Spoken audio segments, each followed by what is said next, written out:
Random Reincarnation capítulo 96. O sonho. Nunca se poderia prever o que aconteceria na floresta à noite. Mesmo um mês depois de terem entrado em Samar pela primeira vez, Eugênia e Cristina ainda se revezavam na guarda todas as noites. Narissa agora havia sido adicionada ao grupo inicialmente de 2 pessoas.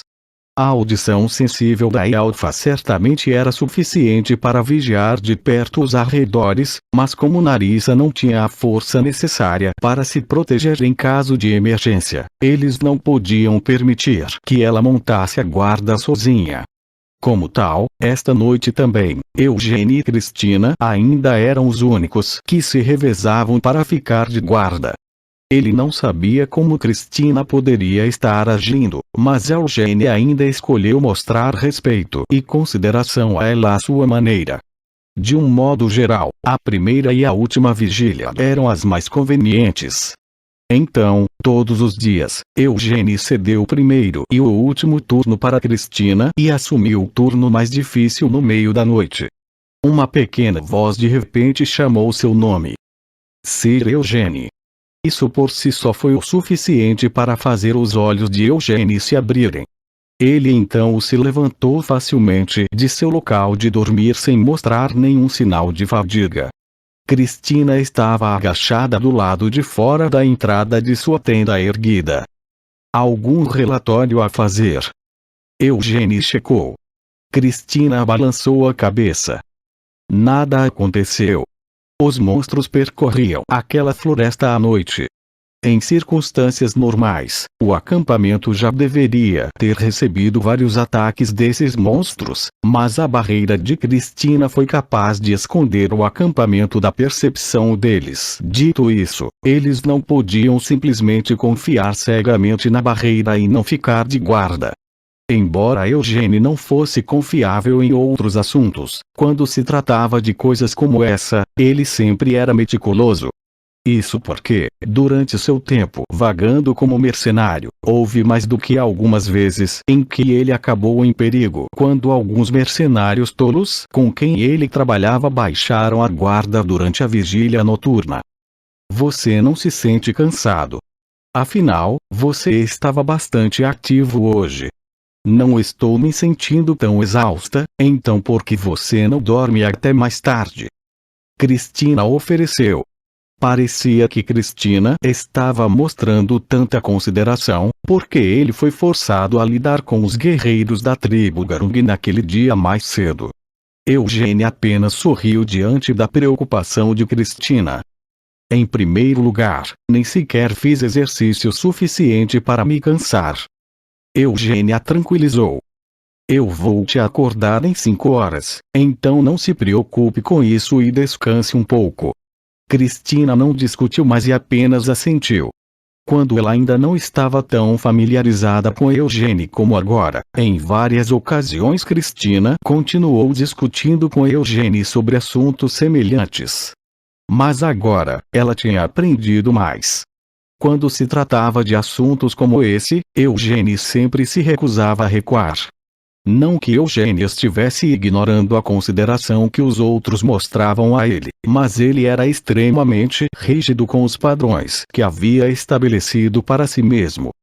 Certo, pois bem, estarei contando com você.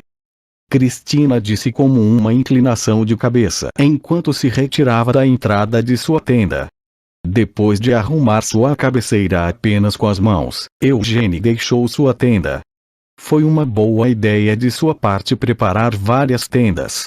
Depois de verificar se Cristina havia entrado em sua própria barraca para descansar, Eugênia sentou-se em frente à fogueira. Narissa estava dormindo em uma de suas barracas sobressalentes, que havia sido montada do outro lado da fogueira. Eugênia tossiu enquanto abria a capa e tirava um livro. Era um livro mágico que ele já havia lido várias vezes. Recebeu este livro mágico de Lovelian no dia em que deixou Aroth. Eu deveria ter enviado uma carta ao professor Lovelian quando tive a chance, lamentou Eugênia.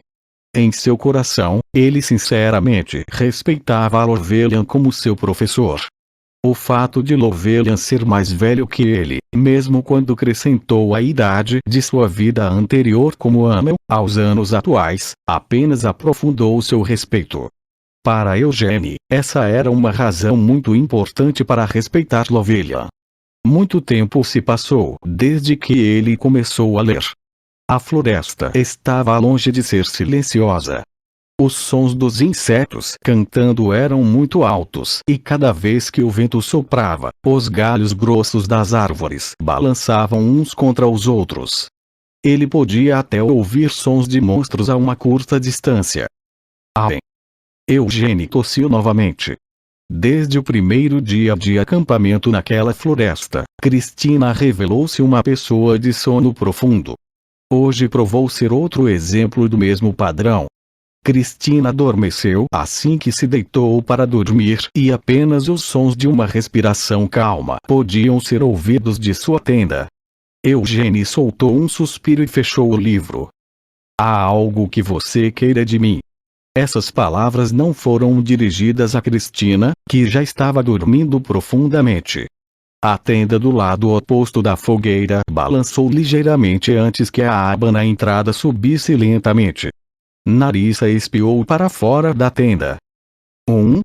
Desculpe, eu disse para você parar de pedir desculpas. Eugênia lembrou. Os ombros de Narissa caíram com essa resposta. Eugênia empurrou calmamente mais lenha para a fogueira.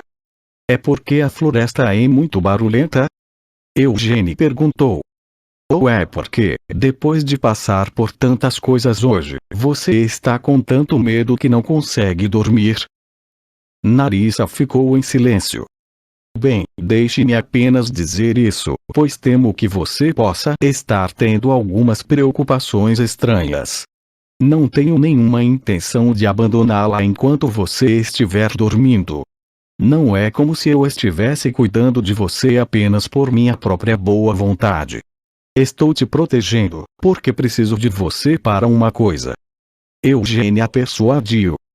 Se for esse o caso, então, como eu pensei, os olhos de Narissa vacilaram enquanto ela murmurava para si mesma. Depois de alguns momentos de hesitação, ela de repente assentiu como se tivesse chegado a algum tipo de decisão. Eu não me importo se for com você, Sir Eugene. O quê? Eugene grunhiu. Eu esperava que você fizesse tal pedido e me preparei para isso. Narissa de repente corou e gaguejou. Ah, não, espera.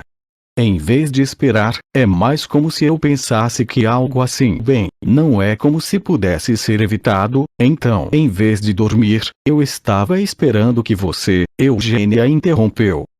Ei, calma aí, espere um momento, não tenho certeza se entendi o que você quer dizer. Você estava esperando algo? Algo que não pode ser evitado? Então você estava esperando por mim. Esperando o que exatamente? Bem, eu tenho muitas cicatrizes em meu corpo, e com minha perna perdida como um defeito posso não ser capaz de satisfazer seus padrões, Sir Eugene. Narissa admitiu em um tom deprimido. Porque ter cicatrizes em seu corpo significaria que você não seria capaz de satisfazer meus padrões. Eugene perguntou rigidamente, suas bochechas se contorcendo com indignação reprimida. Narissa engasgou e começou a tremer, então depois de respirar fundo algumas vezes, ela perguntou hesitante. Será que você prefere um corpo com muitas cicatrizes, Sir Eugene? Eugene não era um idiota. Ele podia adivinhar que tipo de cenário Narissa havia imaginado e o que ela esperava dele. Tendo vivido como uma escrava, ela definitivamente passou por muitas situações difíceis, então não era como se ele não pudesse entender por que ela teria essa ideia, mas Eugene ainda ficou extremamente chateado.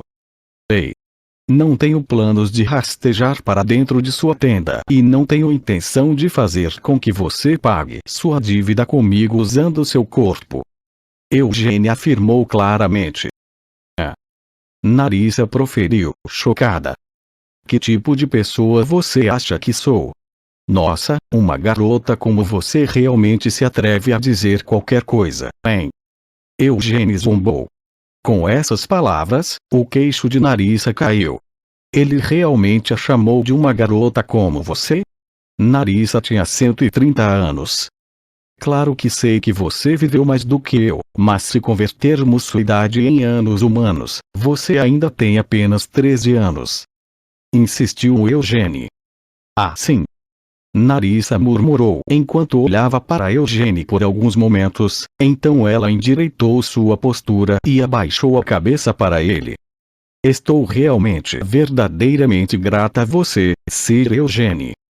Eu disse a você que não há nada para agradecer. Quantas vezes devo dizer que só estou levando você comigo porque há algo que preciso de você? Eugênie perguntou. Você está falando sobre o guardião da Vila Élfica, certo? Se eu conseguir me encontrar com o guardião, vou me certificar de dizer a eles que tenho recebido muita gentileza de você, Sir Eugênie. Narissa prometeu. Claro que você deve se certificar de dizer isso a eles. Embora eu possa saber quem é aquele guardião maldito, se ele tentar me afastar, porque sou humano, você terá um papel muito importante a desempenhar. Você entende o que estou dizendo, certo? Isso significa que você precisa evitar que ele escape, mesmo que tenha que se jogar aos pés dele.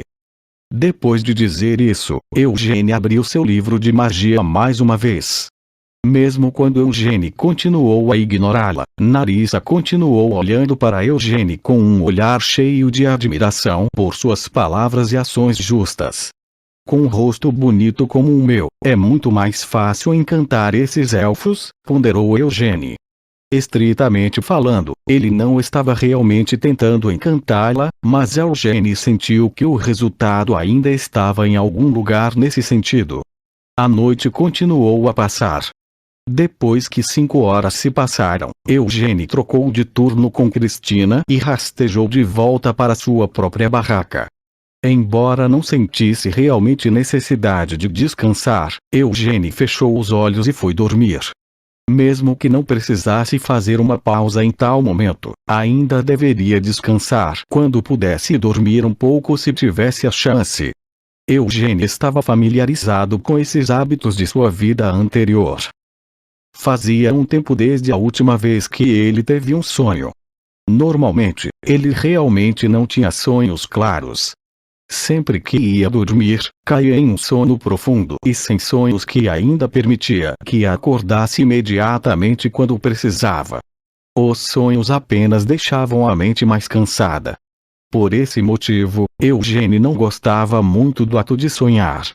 Quer fossem felizes, tristes ou apenas sonhos comuns sobre a vida cotidiana, os sonhos não eram realidade.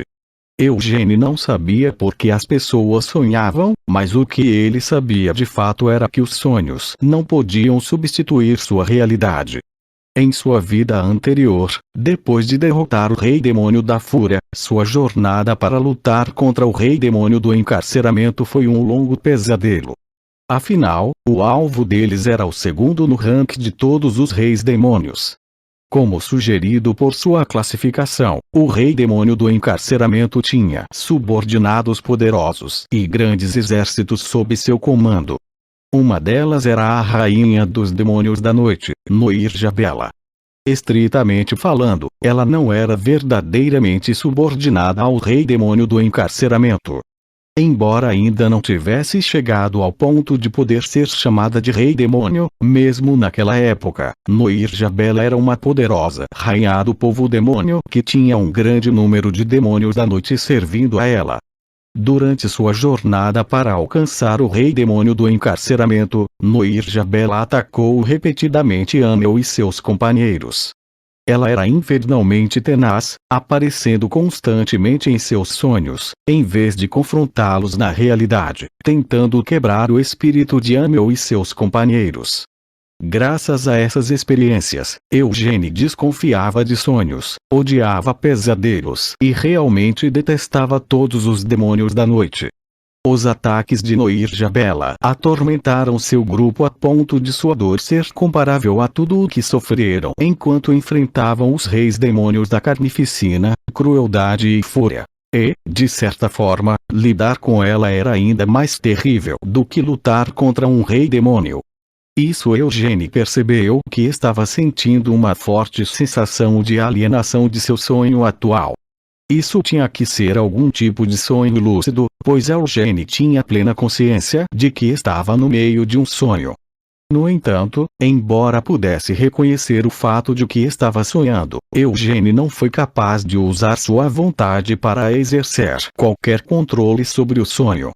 Preso naquele sonho, incapaz de efetuar quaisquer mudanças, Eugênie ficou parado sem rumo. Isso poderia ser um ataque de um demônio da noite. Eugênie suspeitou. Preso em um sonho em que não tinha nenhum controle sobre o que o cercava, Eugênie se sentia no limite. Com suas memórias de sua vida passada intactas, o poder mental de Eugênie era forte o suficiente para ignorar qualquer ataque comum.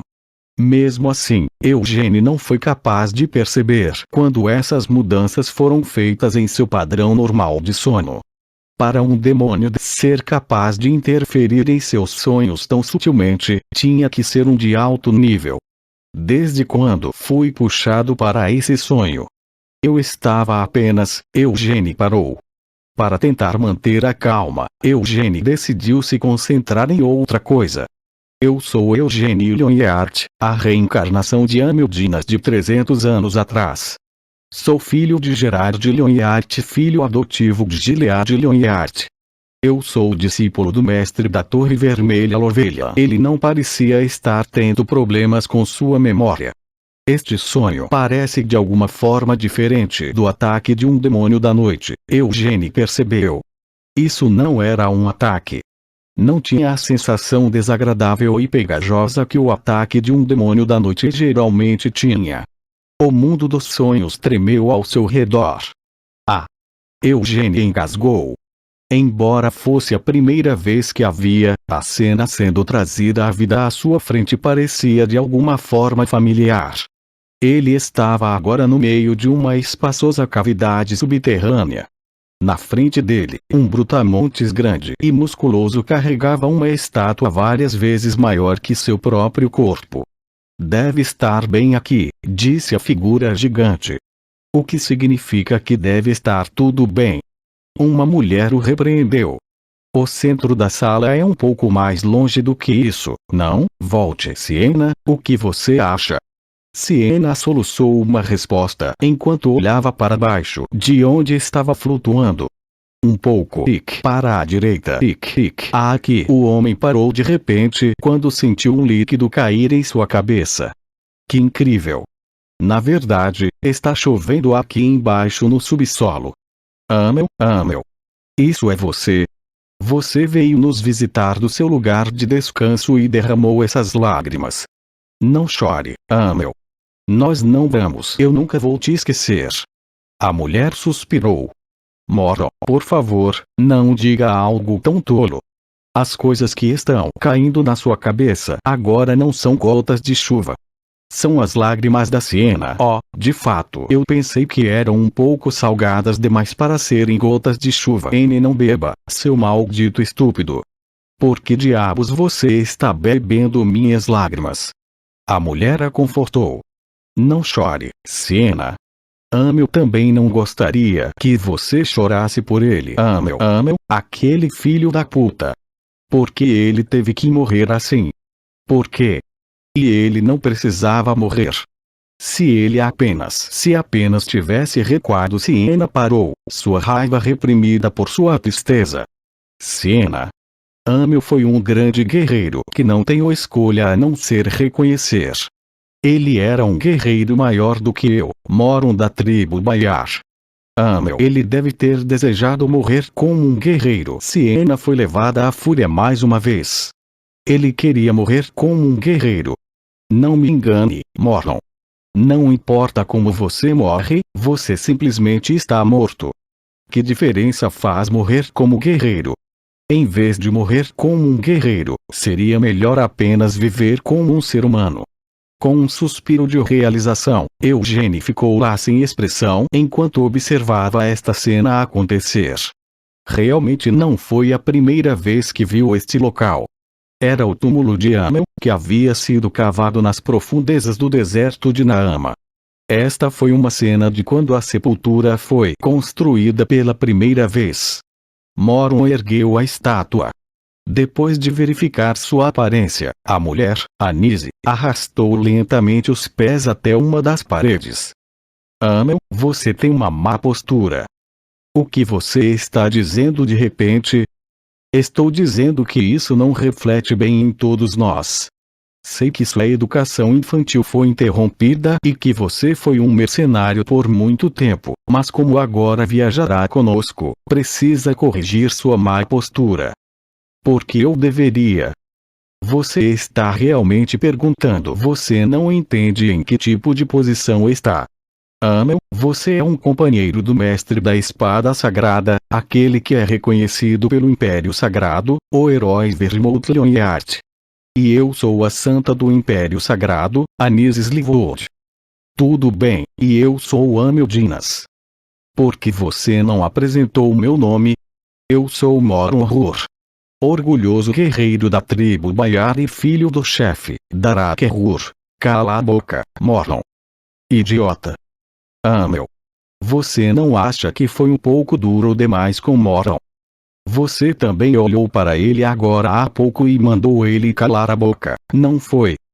Porém, não chamei Moron de idiota. Mesmo que você não esteja errado em chamá-lo de idiota, não vê que é muito desrespeitoso chamar um idiota de idiota na cara dele. Eu não sou um idiota. Amel, não é só a sua postura que está ruim, a maneira como você se comporta também é falha. Você é muito vulgar. Você não acha que está sendo um pouco dura demais? Corrigir seu comportamento também é importante, mas se você ficar de boca fechada por enquanto, pelo menos as pessoas não vão saber que tipo de merda você fala. Então, vamos consertar essa sua má postura para começar. E o que há de tão ruim na minha postura? Você está fazendo isso agora. Não cruze as pernas. Sente-se com as costas eretas. Seus pés, certifique-se de não os arrastar. Isso cria um ruído desagradável.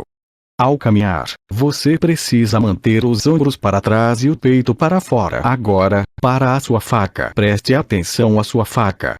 Você precisa segurá-la levemente, como uma caneta. Onde diabos você encontraria um louco que usa uma faca como um machado quando está apenas cortando a carne no prato? Você está olhando para um agora. Nos primeiros dias do grupo deles, Anise perseguiu Amel por algum tempo, na esperança de consertar seu comportamento. Não provou ser um esforço totalmente inútil. Embora suas palavras e ações normais tenham permanecido inalteradas do início ao fim, graças às incômodas e persistentes correções de Anise, Amel pelo menos conseguiu absorver e enraizar algumas maneiras à mesa. Apesar de ter feito tudo isso, Anise estava arrastando os pés agora, e andando com os ombros caídos também. Cada vez que ela arrastava os pés, um som de raspagem podia ser ouvido no chão. E que ela estava chorando. Anise estava realmente chorando. A Anise que sempre sorria brilhantemente, mesmo quando enfiava adagas no coração de outras pessoas. Aquela Anise Slivold estava realmente chorando por ele. Todo-Poderoso Deus da Luz, por favor, proteja e vigie este cordeiro tolo. Por favor, conduza-o com misericórdia e amor em sua árdua jornada até seu lugar de descanso final, e se a escuridão cair no caminho deste cordeiro, por favor, ilumine o caminho a seguir com sua luz. Mesmo enquanto chorava, Anise esculpiu essas orações na parede. Por favor, queime todos os fardos restantes da vida dele com sua tocha flamejante. Em vez da porta atrás da qual apenas a dor e o desespero aguardam, por favor, abra para ele a porta do céu, que é cheia de paz e felicidade. Se suas boas ações não forem suficientes para se qualificar para sua entrada no reino dos céus, por favor, coloque o custo da diferença em meus ombros, para que algum dia possamos nos reunir na mesma vida após a morte. Mormon estava diante da estátua que havia sido orgulhosamente erguida no centro da sala. Seus lábios estavam firmemente fechados enquanto ele olhava para ela. Mas por que estava tirando a roupa agora? Ele estava com calor. É isso mesmo, os desertos ficavam muito quentes e, quando você precisava esfriar, Eugênia adivinhou que a maneira mais rápida de lidar com isso era apenas tirar as roupas. Mormon era exatamente esse tipo de pessoa. Se tinha calor tirava a roupa, se tinha frio vestia, se tinha fome comia, se tinha sede bebia. E se houvesse um inimigo à sua frente, ele atacaria diretamente, não importava o quão forte fosse o inimigo. Mormon. Bloqueios. Se alguém lhe desse a ordem, Mormon correria e bloquearia o inimigo sem qualquer hesitação. Amel. Era por isso que Mormon agora estava chorando. Não havia nenhum motivo complicado para suas lágrimas, era apenas porque ele estava triste. Triste o suficiente para que as lágrimas brotassem dentro dele, e era por isso que estava chorando. Eu queria ter uma luta com você algum dia para decidir entre você e eu qual de nós era o maior guerreiro. Mormon era o tipo de cara que apenas concordava com seus desejos, mas não foi tão direto a ponto de desafiar Amel para uma luta. Havia uma razão muito simples e natural para Mormon não ter feito isso. Porque Amel era seu camarada. Amigo dele. Se eles quisessem decidir qual deles era o maior guerreiro, precisariam ir com tudo em sua luta, sem segurar nada. Essa era a única maneira deles realmente testarem as habilidades um do outro. Mas se fizessem isso, um ou até os dois poderiam se ferir gravemente. Foi por isso que Mormon não desafiou Amel para um duelo. Mesmo que pensasse em decidir qual deles era o guerreiro superior, não queria lutar com todas as suas forças contra seu camarada e amigo, Amel. Mormon era exatamente esse tipo de cara. Eu realmente nunca lutei contra você. E de agora em diante, nunca mais terei a chance de lutar contra você. Porém, Amel, mesmo sem ter lutado, eu sei a verdade. Realmente respeito você, Amel. Você é um guerreiro superior, mais corajoso e mais forte do que eu. Quanto a Sienna, sem dizer nada, ela apenas flutuou até o chão e sentou-se no local. Desde o início do sonho, na verdade, Sienna estava chorando. Mesmo agora, ela ainda estava chorando. Lágrimas escorriam por seu rosto e molhavam o chão. Entre soluços, Sienna disse: se você não morresse, se você tivesse vivido, isso teria sido suficiente. Amel. Poderíamos ter sido felizes. Mais do que qualquer outra pessoa no mundo, nós merecemos ser felizes. Ela disse a ele que queria levar uma vida comum, casar-se como uma pessoa comum, ter alguns filhos e depois viver para se tornar avó. Sabe, Amel, as pessoas estão dizendo que somos heróis. Os heróis que salvaram o mundo. Ah! Enquanto esfregava os olhos avermelhados, Sienna olhou para a estátua. Amel. Tenho certeza de que você teria odiado essas palavras. Porque você é um filho da puta e também tem uma personalidade de merda. Você provavelmente teria amaldiçoado qualquer um que o chamasse de herói. Heróis?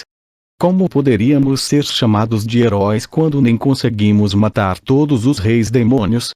Tenho certeza de que é isso que você diria. Sienna continuou a rir mesmo enquanto chorava. Nós não conseguimos completar nossa missão. Não tinha como evitar. Isso mesmo, é claro que não poderíamos fazer isso. Porque você estava morto. É por isso, Amel, por favor, não fique muito ressentido conosco. Mesmo que não seja agora, pode ser impossível agora, mas Sienna cerrou os punhos. Algum dia. Isso mesmo. Algum dia nós definitivamente faremos isso. para que quando nos chamem de heróis, possamos nos orgulhar de um título tão vergonhoso. Algum dia, poderemos nos encontrar novamente no mundo que você tanto deseja ver. Siena virou a cabeça para olhar para trás. Porque ele fez um juramento nesse sentido. Atrás dela estava Vermouth. Vermouth estava olhando para a estátua com uma pequena distância entre ele e os outros. Seu rosto estava completamente em branco. Era uma expressão que Eugênie se acostumou a ver no rosto de Vermouth. Siena olhou para Vermouth enquanto esperava por uma resposta. Isso mesmo, disse Vermouth por fim. Esse foi o motivo do juramento. Um juramento que só você conhece todos os detalhes, Siena murmurou em tom de reprovação. Depois de alguns momentos, Siena parou de olhar para Vermouth. Me desculpe, Vermouth. Eu estou muito agitada agora. Vamos escrever um epitáfio para ele, Vermouth murmurou enquanto levantava a mão.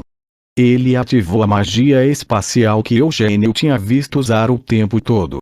De uma grande lacuna que parecia ter sido rasgada no espaço, uma grande lápide caiu no chão. Afinal, todo túmulo deveria ter uma lápide, murmurou Vermouth. Amildinas. Calendário Sagrado 421-459. Vermouth estendeu a mão e escreveu o nome de Amel na lápide. Levantando-se cambaleando, Siena foi até Vermouth. Hesitante, seus olhos moveram-se para a esquerda e para a direita entre Vermouth e a lápide. Quero escrever algo abaixo disso, disse Siena finalmente. Tudo bem, Vermouth concordou. Ele era um filho da puta, um idiota, um arrombado, um imbecil, um pedaço de lixo. Siena leu enquanto escrevia. Vermouth hesitou.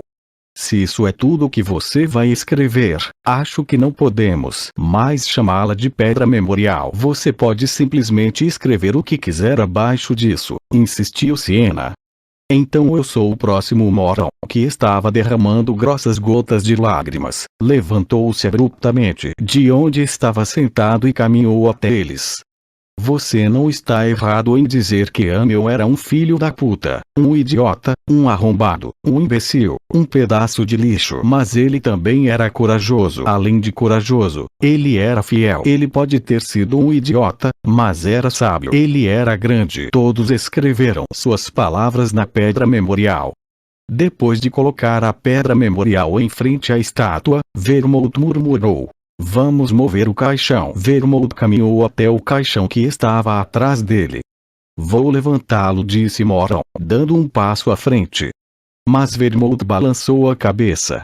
Não. Deixe-me carregá-lo. Anise interrompeu a discussão. Nem pense em fazer tudo sozinho.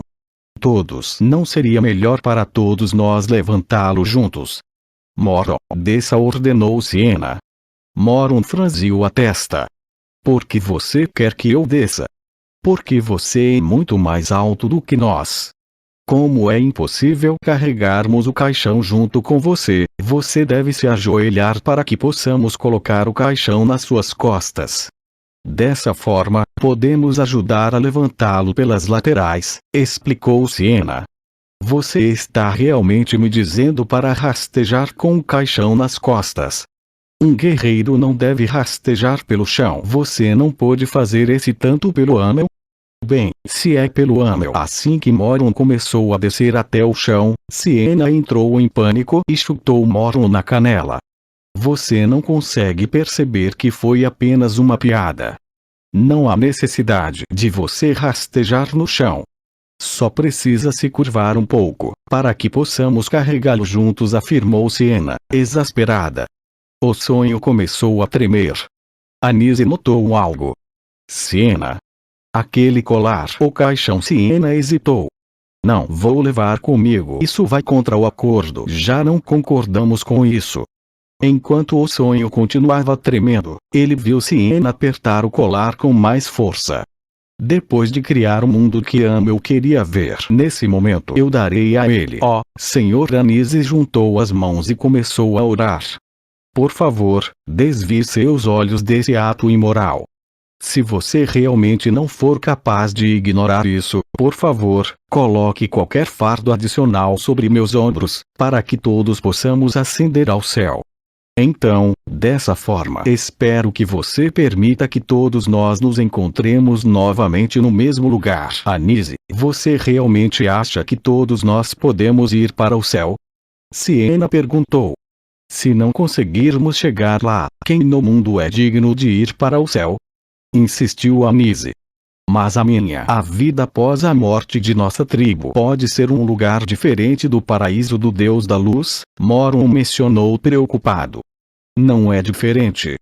O céu é. Todos os céus levam ao mesmo lugar. Certamente poderemos nos reunir no paraíso. Se isso não for possível, Anise fez uma pequena pausa enquanto acariciava o caixão branco com um sorriso triste. Então isso significa apenas que Deus não existe. Eugênie engasgou quando abriu os olhos. Depois de olhar fixamente para o teto de sua tenda por alguns momentos, Eugênie lentamente se levantou. Porra! O manto das trevas estava enrolado em Eugênie como um cobertor. Mas a espada sagrada, Altair, estava de alguma forma projetando-se de seu manto, e o punho estava descansando na mão de Eugênie.